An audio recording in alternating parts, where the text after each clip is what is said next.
ప్రకాష్ని కార్యక్రమానికి స్వాగతం. ఈరోజు మనం ఎస్తేర్ దైవభీతిని గురించి ధ్యానించుకుందాం. ఎస్తేర్ ఎలా తన ప్రజల కొరకు ఆమె నిలబడి తన ప్రాణానికి తెగించి మరి రాజు దగ్గరికి వెళ్ళి మాట్లాడుతుంది, శాసనాన్ని మార్చేస్తుంది, తన ప్రజల్ని కాపాడుతుంది. అలాంటి ఆ హృదయాన్ని దేవుడు మనకి దయచేయాలి. ఈరోజు మనం ఎస్తేర్ గురించి ధ్యానించుకుందాం.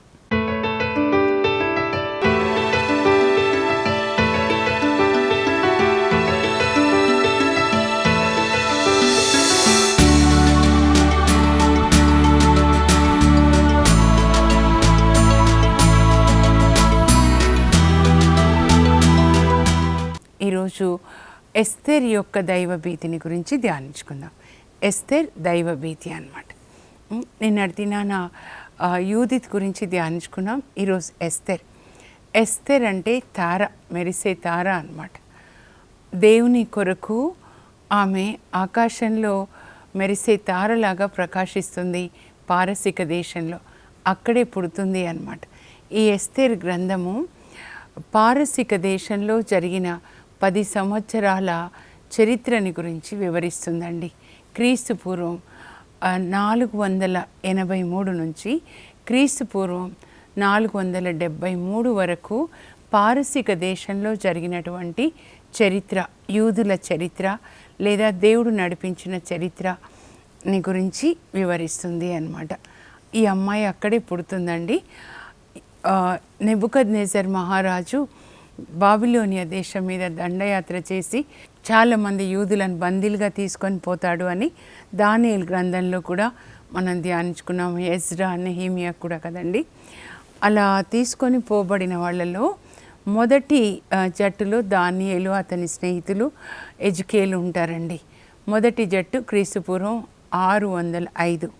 తర్వాత 8 సంవత్సరాల తర్వాత రెండవ మారు ఆయన దండయాత్ర చేసి ఇంకా రెండవ జట్టును తీసుకొని వెళ్తాడనమాట. క్రీస్తు పూర్వం 597లో అనమాట. అంటే 8 సంవత్సరాల తర్వాత. ఆ తర్వాత మరలా తీసుకొని పోతాడు. అలా 3 సార్లు తీసుకొని వెళ్ళేటప్పుడు 3 సార్లు తీసుకెళ్తాడు. మరి వాళ్ళు తిరిగి వచ్చేటప్పుడు కూడా 3 జట్లుగా వాళ్ళు తీసుకొని రాబడతారనమాట. సో మొదటి జట్టులో నెబుకద్నెజర్ రాజు యెరూషలేం నుండి దానియేలు, అతని స్నేహితులు, ఎజ్కేలు యాజకుడు అనమాట, వీళ్ళని ఇంకా చాలామందిని తీసుకెళ్తాడు. వాళ్ళలో వీళ్ళు ముఖ్యులు అనమాట. వీళ్ళు ఉంటారు. వీళ్ళని బాబిలోనియాలో ఉంచుతారనమాట. ఆ తర్వాత రెండోసారి దండయాత్ర చేసినప్పుడు క్రీస్తుపూర్వం 597 అన్నాం కదా, అప్పుడు తీసుకొని వెళ్ళినటువంటి యూదులని ఇక్కడ యెరూషలేం నుండి పారసిక దేశంలో పెడతాడనమాట. అక్కడ ఉంటారు. అక్కడ మరి సూజన్ పట్టణం క్యాపిటల్ అనమాట. అక్కడ ఎవరెవరు ఉంటారు ఈ రెండో జట్టులో అంటే ఈ రాజు కూడా ఉంటాడండి. యెహోయాకీన్ రాజు ఉంటాడు. అతడైతే బాబిలోనియాని. అయితే మొర్దెకై ఉంటాడు. ఇంకా అతని బంధువులు కూడా కొంతమంది యూదులు అక్కడ మరి ఉంచబడతారనమాట పారసిక దేశంలో. పారసిక దేశం అంటే ఇప్పుడు ఇరాన్ అండి. బాబిలోనియా అంటే ఇప్పుడు ఇరాక్ అనమాట. యెరూషలేం నుండి బాబిలోనియా 900 మైళ్ళు. బాబిలోనియా నుంచి పారసిక దేశం 200 మైళ్ళు. ఓకేనా? ఎందుకు అనంటే దేవునికి ఒక ప్రణాళిక ఉంది చూడండి. అక్కడ మరి అలా తీసుకొని పోబడిన వాళ్ళలో ఈ మొర్దెకై ఉన్నాడు కదా, ఎస్తేర్ వాళ్ళ పెద్దనాన్న కొడుకు అనమాట. అప్పటికి అబ్బాయి ఒకవేళ చిన్న అబ్బాయి 2-3 సంవత్సరాల అబ్బాయి అనుకున్నా కూడా మరి ఆయన వెళ్ళిన తర్వాత దాదాపు 100 సంవత్సరాల తర్వాత ఈ అమ్మాయి పుడుతుందన్నమాట. మరి మొర్దెకై క్రీస్తుపూర్వం 600 అప్పుడు అనమాట యెరూషలేంలో పుట్టాడు. 3 సంవత్సరాల వయసులో దాదాపు ఇక్కడికి తీసుకొని పోబడ్డాడు పారసిక దేశంలో. అక్కడే ఆయన ఉంటాడు. తర్వాత క్రీస్తుపూర్వం 500 అప్పుడు దాదాపుగా ఈ అమ్మాయి ఎస్తేర్ అక్కడ పుడుతుంది. మరి ఎస్తేరు మొర్దెకైకి చిన్నాన్న కూతురు అనమాట. ఎస్తేర్ వాళ్ళ నాన్న పేరు అబీహైలు. వీళ్ళు బెన్యామీన్ గోత్రానికి చెందినవాళ్ళు. పౌలు కూడా బెన్యామీన్ గోత్రానికి చెందినవాడు కదా. ఇదన్నమాట. ఇప్పుడు ఇక్కడ జరిగినటువంటి చరిత్ర అండి. ఎస్తేర్ పుడుతుంది అన్నాం కదా. మొర్దెకై వచ్చేసాడు. వచ్చి కూడా 100 సంవత్సరాలు అయిపోతుంది. ఇంకా క్రీస్తుపూర్వం 500 అప్పుడు ఎస్తేరు పుడుతుంది. ఎస్తేరు పుట్టిన తర్వాత పారసీక దేశంలోనే ఆ అమ్మాయి పుట్టిన తర్వాత అమ్మాయికి వాళ్ళ అమ్మ నాన్న ఇచ్చిన పేరు, హీబ్రూ పేరు ఏంటంటే హడస్సా అనమాట. తర్వాత ఆ అమ్మాయికి పర్షియన్ నేమ్ ఎస్తేర్, అంటే ఎస్తేర్ అంటే మెరిసే తార అని అనమాట. అయితే ఇప్పుడు ఇక్కడ ఏం జరుగుతుందో చూద్దాం. పారసీక దేశం అన్నమాట. ఈ సమయానికి యాక్చువల్గా పారసీక రాజులు పరిపాలిస్తూ ఉన్నారండి. వీళ్ళు బాబిలోనియా నుంచి తిరిగి వచ్చేటప్పటికే పారసీక రాజుల చేతిలోకి వస్తుంది అధికారం, గవర్నమెంట్ మారిపోతుంది అనమాట. వెళ్ళేటప్పుడు బాబిలోనియా రాజుల చేతిలో ఉంటుంది, కానీ వచ్చేటప్పుడు పారసీక దేశ రాజులు అనమాట. క్రీస్తుపూర్వం 539లో పారసీక రాజు బాబిలోనియాని జయిస్తాడనమాట.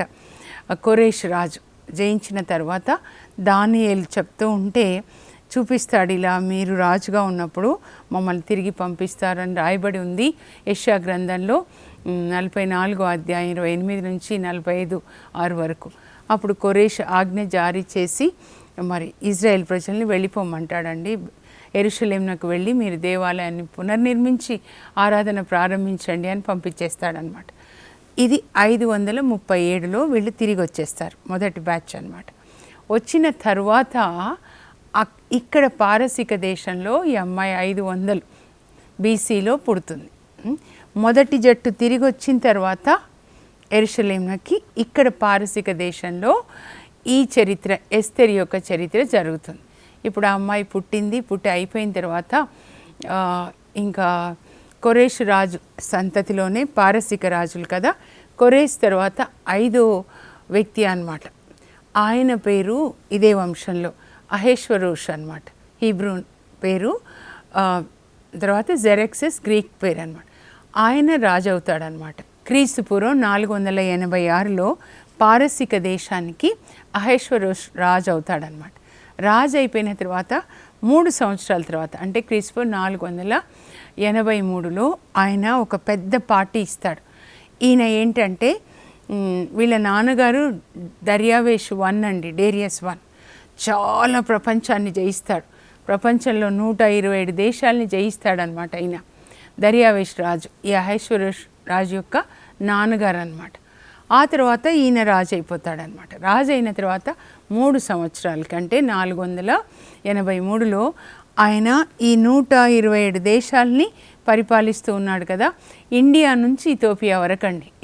ఎస్తేర్ గ్రంథంలో మన భారతదేశం పేరు ఉంటుందన్నమాట. ఇండియా నుంచి ఇథియోపియా వరకు గల 127 దేశాలని ఈ అహేశ్వరోష్ రాజు పరిపాలిస్తూ ఉన్నాడు. ఆయన మరి పరిపాలనా కాలం 3 సంవత్సరాల తర్వాత 3వ సంవత్సరంలో ఆయన ఈ 127 దేశాల్లో ఉన్నటువంటి సైన్యాధికారులకి మరి చాలా యుద్ధాలు చేసి జయిస్తారు కదండి. ఆ తర్వాత గవర్నర్స్, ఒక్కొక్క రాష్ట్రానికి ఒక్కొక్క గవర్నర్ కదా. సో వీళ్ళందరినీ 127 రాష్ట్రాల్లో ఉన్న గవర్నర్స్ని, సైన్యాధిపతులని పిలిచి, ప్రముఖులను పిలిచి పెద్ద విందు చేస్తాడు. ఎన్ని రోజులు అంటే 6 నెలలు జరుగుతుందంట విందు. చాలా విందు చేసి ఇంకా తన వైభవం అంతా చూపించుకుంటాడు. అయితే ఇదంతా ఆయన సంపాదించలేదు, వాళ్ళ నాన్నగారు దావీదు ఎట్లా సంపాదించాడు, తర్వాత తన కొడుకు సొలొమోన్ దాన్ని అనుభవిస్తాడు. అలాగే అహేశ్వరోష్ రాజు అన్నమాట. వాళ్ళకి 6 నెలలు విందు చేసి తన గొప్పలు, సిరి సంపదలు అన్నీ కూడా చూపించుకుంటాడనమాట. 6 నెలలు విందు తర్వాత 1 వారం రోజులు సూజన్ పట్టణంలో ఉన్న వాళ్ళకి విందు చేస్తాడు. సూజన్ పారసీక దేశానికి క్యాపిటల్ అండి. ఇప్పుడు మన భారతదేశానికి ఢిల్లీ ఎలాగో అలాగే పారసీక దేశానికి సూజన్ పట్టణం క్యాపిటల్ అనమాట. సో ఇక్కడ ఆయన విందు చేస్తూ ఉంటాడు. 1 వారం రోజులు విందు చేస్తాడనమాట. ఆ పట్టణంలో ఉన్నటువంటి వాళ్ళకి అందరికీ కూడా ఇంకా విందుకి ఎలా అలంకరణ జరిగిందో మొదటి అధ్యాయంలో ఉంటుందండి. ఆ గార్డెన్స్ అంతా ఎలా అలంకరిస్తారు, ఆ తర్వాత ఇంకా వాళ్ళు ఆ పార్టీ చాలా వైభవంగా చేస్తాడు. అక్కడ రాజు గార్డెన్లో మగవాళ్ళకి పార్టీ చేస్తుంటే రాణి, పట్టపు రాణి, ఆమె పేరు వష్టి రాణి అండి, ఆమె అంతఃపురంలో స్త్రీలకి పార్టీ ఇస్తుందన్నమాట. అయితే ఈ 7 రోజుల పార్టీ తర్వాత రాజు ఏమనుకుంటాడంటే తన రాణి వష్టి రాణిని వీళ్ళకి ప్రముఖులకి పరిచయం చేయాలి అనుకుంటాడు. అనుకొని తన దగ్గర కంచుకిని పంపిస్తాడనమాట, అంటే ఒక సేవకుని పంపిస్తాడు. రాణిగారిని రమ్మని చెప్పండి, వీళ్ళకి పరిచయం చేస్తాను. ఆమె మిగుల అందగత్తే. ఆమె అందాన్ని వీళ్ళకి చూపించాలని రాజు ఆశపడతాడనమాట. అయితే ఆయన వెళ్ళి చెప్పినప్పుడు రాజుగారు రమ్మంటే ఆమె అంటుంది నేను రాను అంటుంది. అప్పుడు ఆ సేవకుడు వచ్చి చెప్తాడు, రానని చెప్పారు మహారాణి గారు. అందరి ముందు 127 దేశాల గవర్నర్సు, సైన్యాధికారులు, ఇక్కడ సూజన్ పట్టణ వాళ్ళు ఉంటారు, ప్రముఖులు, అందరి ముందు ఆయనకి చాలా అవమానం అనిపిస్తుంది. కోపం వచ్చేస్తుంది. ఉగ్రుడైపోయాడని రాస్తారండి ఇక్కడైతే. రాజు ఉగ్రుడైపోతాడంట. అయితే అతనికి 7 మంది అడ్వైజర్స్ ఉంటారండి. ఆ అడ్వైజర్స్ని అడుగుతాడనమాట. చూడండి, రాణిగారు రమ్మంటే రాలేదు కదా, ఇప్పుడు నేనేం చేయాలి, ఏ నిర్ణయం తీసుకోవాలి. అందులో మోము ఖాన్ అనే ఒక ఆయన ఉంటాడండి, 7 అడ్వైజర్స్ అనమాట. ఆయన చెప్తాడు, ఇప్పుడు రాణిగారు రాజు పిలిస్తే రాలేదని ఈ 120 దేశాల్లో ఉన్నటువంటి స్త్రీలకు తెలిసిందనుకోండి, వాళ్ళు కూడా తమ భర్తలకి విధేయత చూపించారు. రాణిగారే విధేయత చూపించలేదు, రాజుగారికి ఇంకా మీకు మేము చూపించాలంటారు, కాబట్టి ఆమెని మీరు పంపించేసేయాలి, ఆమె ఇంకా మీ సముఖానికి రాకూడదు అని చెప్తే ఆయనకి నచ్చుతుంది ఆ సలహా. కోపంలో ఇంకా చెప్పేస్తాడనమాట. అంటే ఇంకా ఆమె పట్టపు రాణిగా ఉండడానికి తగదు అని చెప్పి. సో అవిధేయత వల్ల ఆమె ఆ పట్టపు రాణి పొజిషన్ పోగొట్టుకుంటుంది. ఆమె రాజు అంతపురం నుంచి ఇంకా వెళ్ళిపోతుంది అనమాట. భార్యగా ఉండదు ఆమె, పట్టపు రాణిగా. ఆ తర్వాత ఇంకా రాజు అడుగుతాడు, మరి పట్టపు రాణి ఉండాలి కదా, అప్పుడు మరి నేనేం చేయాలి అని అంటే వాళ్ళు ఇంకొక సలహా ఇస్తారనమాట. ఇదిగో ఈ 120 దేశాల్లో ఉన్న కన్య పిల్లల్ని, కన్యకలు, పరిశుద్ధంగా అందంగా ఉన్నటువంటి ఆడపిల్లల్ని వెతికించి మీరు చాలామందిని అంటే అపాయింట్ చేసి వాళ్ళు ఆ కన్య పిల్లల్ని, అందంగా ఉన్న వాళ్ళని తీసుకొని సూజన్ అంతపురానికి తీసుకొని రావాలి. అక్కడ రాజుకి నచ్చిన వాళ్ళని ఆయన పెళ్లి చేసుకుంటాడు. ఈ ఆడపిల్లలందరినీ ఒకరికి, కంచుకి అంటే కొజ్జాలండి, రాజు అంతపురంలో పనిచేసే మగవాళ్ళని వాళ్ళు అలా కొజ్జాలుగా చేస్తారనమాట. ఎందుకంటే ఆడవాళ్ళకి రక్షణ అని, ఇక్కడ కంచుకి అని చెప్పేసి అన్నారనమాట. సో అట్లా అందరినీ వెతుక్కొని తీసుకొస్తూ ఉంటారనమాట. అలా తీసుకొని రాబడిన వాళ్ళల్లో ఇప్పుడు మన ఎస్తేర్ అనమాట. దాదాపు 20 సంవత్సరాలు అమ్మాయి అనుకోనండి. ఇప్పుడు ఆ అమ్మాయిని కూడా తీసుకొని వస్తారు. వాళ్ళు వెతుకుతున్నారు, ఎక్కడెక్కడ ఉన్నారు పరిశుద్ధమైన అమ్మాయిలు, కన్యకలు, అందంగా ఉన్నవాళ్ళు. అలా వెతుకుతూ ఉంటే వాళ్ళకి ఎస్తేర్ కూడా కనబడుతుంది. ఎస్తేర్ని కూడా వాళ్ళు తీసుకొని వస్తారు. వచ్చిన తర్వాత ఒక 1 year బ్యూటీ ట్రీట్మెంట్ ఇస్తారనమాట. మరి ఎస్తేర్ ఎవరు అని అంటే ఇక్కడే పుడుతుందండి, పారసీక దేశంలో సూజన్ పట్టణంలో. వాళ్ళ నాన్నగారి పేరు అబీహాయిలు. అయితే ఈ అమ్మాయికి హడస్సా అని వాళ్ళు పేరు పెట్టుకుంటారండి. తర్వాత చిన్నగా ఉన్నప్పుడే అమ్మ నాన్న ఇద్దరు చనిపోతారు. అప్పుడు దేవుడు వాళ్ళ పెద్దనాన్న కొడుకు మోర్డికాయికి ఒక ప్రేరణ ఇస్తారు. ఈ అమ్మాయిని నువ్వు పెంచుకో, ఎందుకంటే మీ చిన్నాన్న కూతురు కదా, మరి ఈ దేశంలో, పారసీక దేశంలో ఆ అమ్మాయిని ఎవరు చూస్తారు? దేవుని ప్రేరణని బట్టి ఆ అమ్మాయిని తన కూతురుగా స్వీకరించి, అంటే దత్తత తీసుకొని మోర్డికాయి పెంచుతూ ఉంటాడనమాట. చూస్తే పెద్దనాన్న కొడుకు అన్నయ్య, కానీ వయసులో 100 సంవత్సరాల తేడా ఉంటుందన్నమాట. ఆ అమ్మాయిని ఆయన పెంచుతూ ఉంటాడు. మరి మోర్డికాయి ఏం చేస్తాడంటే రాజు దగ్గరే ఆయన కూడా పనిచేస్తాడండి. రాజ్య వ్యవహారంలను పరిశీలించే వ్యక్తిగా ఉంటాడు. ఇంకా గేట్ దగ్గర కూడా ఆయన వాచ్మెన్లకి పెద్దగా ఉండొచ్చు, అక్కడ పని చేస్తూ ఉంటాడనమాట.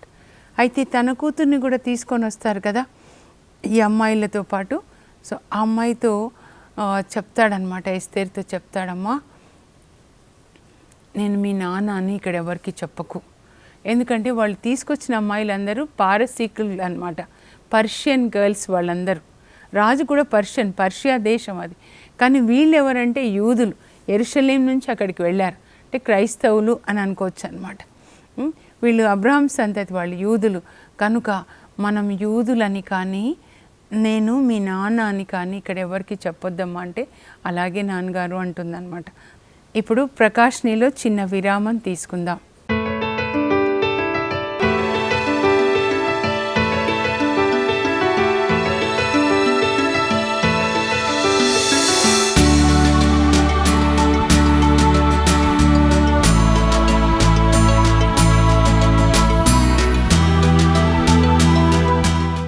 తిరిగి వాక్యాన్ని ధ్యానించుకుందాం.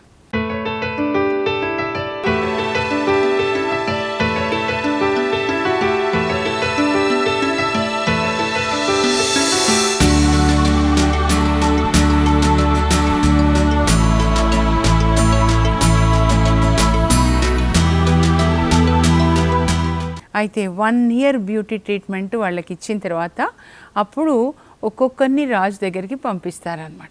సో 1 year బ్యూటీ ట్రీట్మెంట్ ఇస్తూ ఉంటారు. అక్కడ ఉన్న అందరు అమ్మాయిల్లోకి వాళ్ళ ఇన్ఛార్జ్ పర్సన్ పేరు హెగే కదా, హెగేకి ఈ ఎస్తేర్ చాలా నచ్చుతుందండి. కనుక అందరికీ ఉండడానికి రూమ్స్ ఇచ్చినప్పుడు అంతఃపురంలో ఈ అమ్మాయికి బెస్ట్ది ఇస్తాడనమాట. ఇంకా ఈ అమ్మాయికి 7 చెలికత్తెల్ని కూడా ఇస్తాడు ఆ అమ్మాయిని చూసుకోవడానికి, బెస్ట్ ఫుడ్ అంతా. ఆ తర్వాత ఒక్కొక్కరు వెళ్తూ ఉన్నారు రాజు దగ్గరికి. వెళ్తూ ఉన్నప్పుడు ఈ అమ్మాయి వంతు వస్తుంది. వెళ్ళేటప్పుడు వాళ్ళకి ఏది నచ్చితే అవి, ఇష్టమైన డ్రెస్ అడిగి తీసుకోవచ్చు, ఇష్టమైన ఆభరణాలు వేసుకోవచ్చు. కానీ ఎస్తేర్ ప్రత్యేకంగా ఏది అడగదండి. ఆమె వంతు వచ్చినప్పుడు మామూలుగా వెళ్తుంది. అప్పుడు కానీ రాజుకి ఆ అమ్మాయిని చూడగానే ఇష్టం అనిపిస్తుందంట. ఎస్తేర్ గ్రంథం 2:17 ఏమని రాయబడి ఉంటుందంటే, ఎస్తేర్ రాజునకు అధిక ప్రీతి కలిగించెను కనుక రాజు ఆమె తలపై కిరీటంను పెట్టి ఆమెను వష్టి స్థానంలో పట్టపు రాణిని చేస్తాడు. చూడండి, దేవుని యొక్క ఆత్మ చిన్ననాటి నుండి కూడా ఈ అమ్మాయిని దైవభీతితో అమ్మ నాన్నలు పెంచుతారు. ఇంకా మోర్డెకాయ్ అంతకంటే దైవభీతి అండి. అక్కడ పారసీక దేశంలో ధర్మశాస్త్రం ప్రకారం వీళ్ళు జీవిస్తూ ఉన్నారనమాట. ఇంకా చూడండి, ఆ అమ్మాయి పెళ్ళి జరుగుతుంది. 127 దేశాల నుంచి పెళ్ళికి అందరూ గవర్నర్సు, సైన్యాధిపతులు, అంబాసిడర్స్ వస్తారండి. ప్రపంచంలో అంతకంటే గొప్ప పెళ్ళి ఇంకొకటి జరిగి ఉండదు కదా.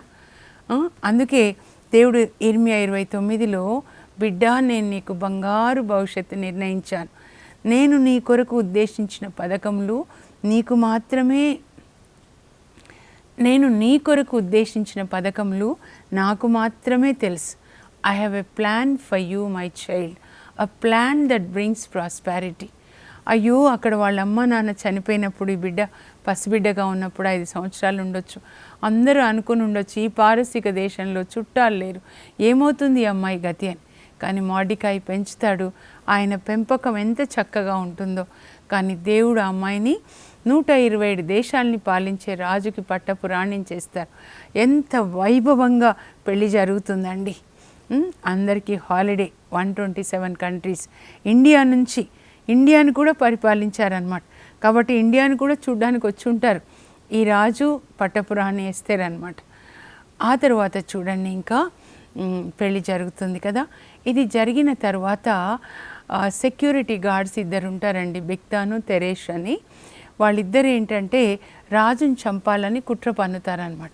పన్నినప్పుడు మోర్డెకాయ్కి తెలుస్తుంది. మోర్డెకాయ్ వాళ్ళందరి మీద ఒక హెడ్ లాగా అనమాట. సో తెలిసి ఎస్తేర్కి చెప్తాడమ్మా, జాగ్రత్త, వీళ్ళిద్దరు సెక్యూరిటీ గార్డ్స్ ప్లాన్ చేస్తున్నారు రాజుగారిని చంపాలి అని. అప్పుడు ఎస్తేర్ ఏం రాజుకి చెప్తుందనమాట, వీళ్ళిద్దరూ మిమ్మల్ని చంపాలని ప్లాన్ చేస్తున్నారంటండి, జాగ్రత్త అని. అప్పుడు రాజు దాని మీద సర్వే, అంటే నిజమా కాదా తెలుసుకోనండి అని ఒక కమిటీని నియమించినప్పుడు అది నిజమే అని తెలుస్తుంది అనమాట. వాళ్ళు నిజంగా ప్లాన్ చేస్తున్నారు, కుట్రలు పన్నుతున్నారు రాజుని చంపాలి. అప్పుడు వాళ్ళిద్దరిని కూడా మరి ఉరి తీసేస్తారండి, చంపేస్తారు. ఇంకా దాన్ని రాజ దస్తావేజులు ఉంటాయి కదా, క్రానికల్స్ అని, అందులో రాస్తారనమాట. ఇలా మోర్డెకాయ్ చెప్పాడు రాజుని చంపాలి అని ప్లాన్ చేస్తున్నారని, మరి అది నిజమని తేలింది అని చెప్పేసి రికార్డ్స్లో రాసి పెడతారనమాట, క్రానికల్స్లో, రాజుల చరిత్రలో. ఇది జరిగిన తర్వాత చూడండి, దాదాపు ఎస్తేర్ పెళ్ళైన 5 సంవత్సరాల తర్వాత రాజు హమాన్ అనే ఒక వ్యక్తిని ప్రధానమంత్రిగా నియమిస్తాడండి. నియమించి అక్కడ తన ప్యాలెస్లో ఉన్న పని వాళ్ళకు కూడా చెప్తారు, మీరు అందరూ ఈయనకి దండం పెట్టాలి, ఈయన నేను ప్రధానమంత్రిగా నియమించానని చెప్పేసి. అయితే అందరూ కూడా హమాన్ వెళ్తూ ఉంటే అగాగు వంశానికి చెందినవాడు అనమాట. అందరూ వంగి దండం పెడతారనమాట. మరి మోర్డెకాయ్ కూడా ఉంటాడు కదా, కానీ మోర్డెకాయ్ అలా వంగి నమస్కారం పెట్టాడు. వంగడం అంటే అక్కడ వాళ్ళ దేశంలో సాష్టాంగపడి నమస్కారం చేస్తారనమాట. కానీ ఈయన అలా చెయ్యడు. అప్పుడు ఇంకా మిగతా వాళ్ళు కూడా అడుగుతారు, ఏంటి మీరు అలా నమస్కారం చేయట్లేదంటే నేను యూదుడను అని చెప్తాడంటే దేవునికి నమస్కారం చేయాలి, మనుషులకి కాదు అన్నట్లుగా అనమాట. ఆ తర్వాత ఆ విషయము హమాన్కి తెలిసి హమాన్ ఇంకా చంపాలి అని నిర్ణయం తీసుకుంటాడండి. ఈయనను చంపాలని నిర్ణయం తీసుకొని రాజుకి 10,000 వెండి నాణాలు ఇచ్చేసి, మహారాజా మన 120 దేశాల్లో మన సామ్రాజ్యంలో ఒక జాతి ఉంది, వాళ్ళ అలవాట్లన్నీ మనకి వేరుగా ఉంటాయి, వాళ్ళు మరి చాలా నష్టం మనకి చేయాలని, మన నియమాల్ని వాళ్ళు వ్యతిరేకిస్తున్నారు, పాటించట్లేదు, వాళ్ళందరినీ చంపేసేయాలని అంటే రాజు అంటాడు, సరే అలాగే చేయండి అని తన ఉంగరాన్ని ఇస్తాడంటే, మీ ఇష్టం, మీరు అలా ఏం రాస్తారో శాసనంలో రాసుకొని రాజముద్ర వేసేసేయండి అని ఇచ్చేస్తాడనమాట. అప్పుడు ఏ రోజు చంపాలి యూదులని కొన్ని డేట్స్ అలా చీట్లు రాసి ఒకటి తీస్తే అదార్ నెల 13వ తారీఖు అంటే డిసెంబర్ చివరి నెల అనమాట యూదులకి, ఆ రోజు వస్తుందన్నమాట. ఇలా చీట్లు వేసే పద్ధతిని పూరీం పద్ధతి అని అంటారండి. సో అప్పుడు ఇంకా రాజశాసనం చేస్తాడనమాట, రాజు రాసినట్లుగా ఈ 120 దేశాల్లో ఉన్న యూదులని అదార్ నెల 13వ తారీఖు నిర్దాక్షిణ్యంగా చంపేసేయాలి, స్త్రీలు పురుషులు పిల్లలు ఏ తేడా లేకుండా చంపేసి వాళ్ళ ఆస్తిపాస్తులు అన్నీ స్వాధీనం చేసుకోవాలి. అలా రాసేసి మొత్తం 120 దేశాలకు పంపిస్తాడండి. అప్పుడు ఒక కాపీ ఈయనకు కూడా వస్తుంది, అక్కడే ఉంటాడు కదా మరి, రాజ ప్యాలెస్లోనే ఉంటాడు మార్డికాయ్. అది చూసి ఆయన ఇంకా బట్టలు చించుకొని తల మీద దుమ్ము పోసుకొని అయ్యో అని చెప్పేసి చాలా విలపిస్తాడు. ఆ విషయం ఎస్తేర్కి చెప్తారనమాట. హతాకు అని ఆయన చెప్తాడు, వీళ్ళిద్దరికి మధ్యలో ఒక వ్యక్తి ద్వారా ఎస్తేర్ గురించి తెలుసుకుంటూ ఉంటాడనమాట. అప్పుడు అమ్మ మీ నాన్నగారు ఇలా అంతఃపురం బయట బట్టలు చించుకొని తల మీద దుమ్ము పోసుకొని ఏడుస్తున్నారు అంటే ఆ అమ్మాయి అప్పుడు కొత్త బట్టలు పంపిస్తుంది. అప్పుడు మార్డికాయ్ ఆ అమ్మాయికి ఇలా సమాధానం పంపిస్తాడు, సందేశం, బట్టలు కాదు ఇదిగో ఇది కాపీ ఇస్తాడనమాట, రాణిగారికి చూపించండి, ఇలా యూదులందరినీ చంపాలని రాజశాసనం చేశారు, నీ వెళ్ళి రాజు దగ్గర మాట్లాడి మనల్ని కాపాడాలి. అమ్మో నాన్నగారు, రాజుగారు నన్ను పిలిచి 1 నెల రోజులైంది, ఆయన పిలవకుండా నేను వెళితే ఒకే శిక్ష అందరికీ కూడా, మరణశిక్ష అని మరలా రాస్తాడు స్ట్రాంగ్గా. ఎస్తేర్ నీ పూర్వ చరిత్ర జ్ఞాపకం చేసుకో, నీ తల్లిదండ్రులు చనిపోయినప్పుడు, నువ్వు అనాథ అయినప్పుడు నేను నిన్ను ఎట్లా పెంచానో జ్ఞాపకం చేసుకో. నీవు ఒకవేళ ఇప్పుడు నోరు మెదపకుండా ఏం పట్టకుండా ఉంటే యూదులకి సహాయం ఇంకొక వైపు నుంచి వస్తుంది, దేవుడు చూస్తూ ఊరుకోడు. అయినా దేవుడు నిన్ను రాణించేసింది ఈ కష్టకాలంలో మనల్ని ఆదుకోవడానికి కావచ్చు. You have to get up, you have to rise up and you have to speak to king on our behalf. రాజుతో నువ్వు మాట్లాడి మన ప్రజల్ని కాపాడాలి. అప్పుడు ఆ అమ్మాయిలో రోషం వచ్చేస్తుంది, అగ్ని రగులుకుంటుంది, నా ప్రజలు కదా వీళ్ళు, నేను ఈ యూద జాతికి చెందిన నా ప్రజలకి ఇంత కష్టం వస్తుంది. అప్పుడు ఆమె తిరిగి సందేశాన్ని పంపుతుంది, నాన్నగారు నేను తప్పకుండా రాజు దగ్గర వెళ్ళి మాట్లాడతాను, నేను మరణించవలసి వస్తే మరణిస్తాను, కానీ వెళ్ళి మాట్లాడతాను నాన్నగారు, నేను 3 రోజులు ఉపవాస ప్రార్థన చేస్తాను, రాజు దగ్గరికి వెళ్ళే ముందు దేవుని సాయం అడుగుతాను, మీరు కూడా నా కొరకు ప్రార్థించండి అని లేఖ రాస్తుంది.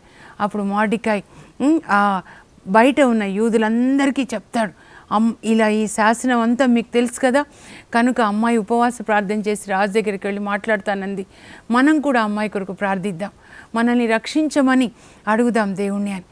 అక్కడ 13, 14 అధ్యాయాలు చూస్తే అండి, 13లో మార్డికాయ్ ప్రార్థన ఉంటుందండి. ఎంత చక్కటి ప్రార్థన మీరు చూడండి. ప్రభువా నీవు ఈ మొత్తం సర్వ సృష్టి మీద నీవు అధికారాన్ని కలిగి ఉన్నావు, యు ఆర్ సావరీన్ గాడ్, నువ్వేది చేయాలనుకుంటే అది చేయొచ్చు ప్రభువా, నువ్వు మమ్మల్ని రక్షించాలనుకుంటే ఎవరిని నీకు అడ్డొస్తారు ప్రభువా, నేను హమాన్కి నమస్కరించింది గర్వంతో కాదు కదా ప్రభువా, మీకు తప్ప ఇంకొకరికి నమస్కరించకూడదని, అంతే కదా, నీకు తెలుసు కదా, మమ్మల్ని కాపాడు, అబ్రహాం సంతతైన మమ్మల్ని కాపాడు అని ప్రార్థన చేస్తాడు. మేము ఇలా దుఃఖంతో ఏడుస్తూ ఉన్నాం ప్రభువా, మా దుఃఖాన్ని సంతోషంగా మార్చండి. అలాగే ఎస్తేర్ కూడా వైభవోపేతమైన వస్త్రాలంతా ప్రక్కన పెట్టి ఆమె శోక వస్త్రాలు ధరించి తల మీద పేడ దుమ్ము పోసుకుందంటండి. మహారాణి పోసుకొని ఆమె 3 రోజులు మంచినీళ్ళు కూడా తీసుకోకుండా ఉపవాస ప్రార్థన చేస్తుంది. అలాంటి ట్రైనింగ్ ఆమె పొందింది మార్డికాయ్ దగ్గర అన్నమాట. ప్రభా మమ్మల్ని కాపాడండి, మమ్మల్ని జ్ఞాపకం చేసుకోండి ప్రభా. సింహపు గుహలో అడుగిడనున్న నాకు ఎలా మాట్లాడాలో సహాయం చేయండి. అంటే రాజు అంతఃపురానికి వెళ్ళడము ఒక సింహపు గుహలాగా అన్నమాట. ఎందుకంటే దానియేలుకి ఆల్రెడీ జరిగింది కదా. అంత భయంగా ఉంది ఆ అమ్మాయికి. ప్రభా నేను ఇక్కడికి వచ్చిన దగ్గర నుంచి నేటి వరకు నిన్ను ధ్యానించుట తప్ప నాకు ఇంకొక ఆనందం లేదు కదా. ఎప్పుడైనా నేను ఆ రాజు యొక్క విందులో పాల్గొనలేదు. అక్కడ రాజు ఆ ప్రార్థనలో కానీ వాళ్ళ ద్రాక్షరసం కూడా నేను ఎప్పుడూ సేవించలేదు ప్రభా. నేను నిన్ను ధ్యానించుట, అబ్రహాం దేవుడైన నిన్ను ధ్యానించుట తప్ప నాకు ఇంకొక ఆనందమే లేదు కదా. నీకంతా తెలుసు ప్రభా, మమ్మల్ని కాపాడు, రాజుకి మా మీద దయ కలిగేటట్లు సాయం చేయని ప్రార్థన చేస్తుందండి. 3 రోజులు మంచినీళ్ళు కూడా తీసుకోకుండా, అంటే మొదటిసారి కాదు. ఈ అమ్మాయి వయసు కూడా ఇప్పటికీ మీరు చూస్తే 25 సంవత్సరాలు వచ్చుంటాయేమో, ఎందుకంటే పెళ్ళై 5 సంవత్సరాలు అయిందనమాట. యూదిత్, ఎస్తెరు వీళ్ళంతా చిన్న వయసు వాళ్ళే అండి. ఆమె నీళ్ళు కూడా తీసుకోకుండా 3 రోజులు దేవునికి ప్రార్థన చేస్తుంది. మీరు సహాయం చేయండి, రాజు హృదయాన్ని మార్చండి, నేను ఎలా మాట్లాడాలో రాజు దగ్గర నాకు సహాయం చేయండి ప్రభు అని ప్రార్థన చేస్తుంది. అంటే ఆ అమ్మాయికి ఎంత ట్రైనింగ్ అనమాట ఉపవాస ప్రార్థన చేయడం.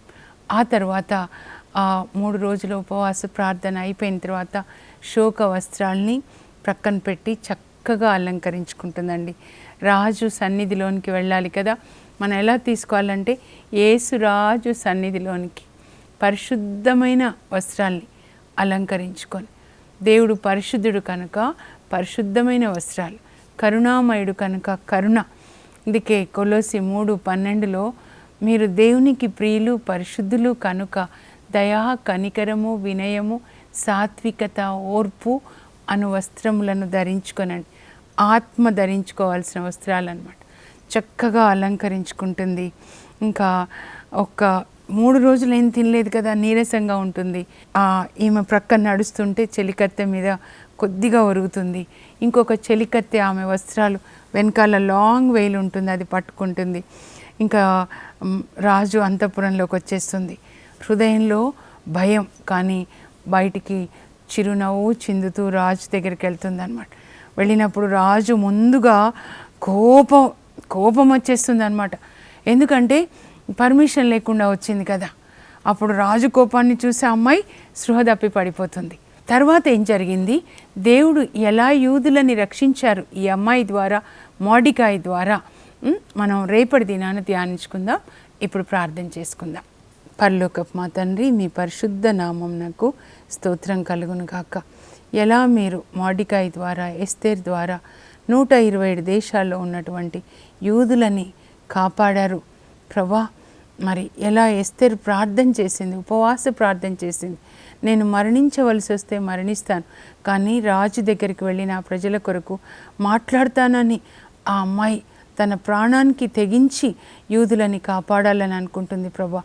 మీ హృదయాన్ని యేసయ్య ఆ అమ్మాయి కలిగి ఉంది నాయన. అలాంటి హృదయం మాకు కూడా దయచేయండి ప్రభా. ప్రజల కొరకు, నశించిపోతున్న ఆత్మల కొరకు మేము కూడా ఉపవాస ప్రార్థన చేయడానికి, మా జీవితాల్ని త్యాగం చేయడానికి కృపని దయచేయండి.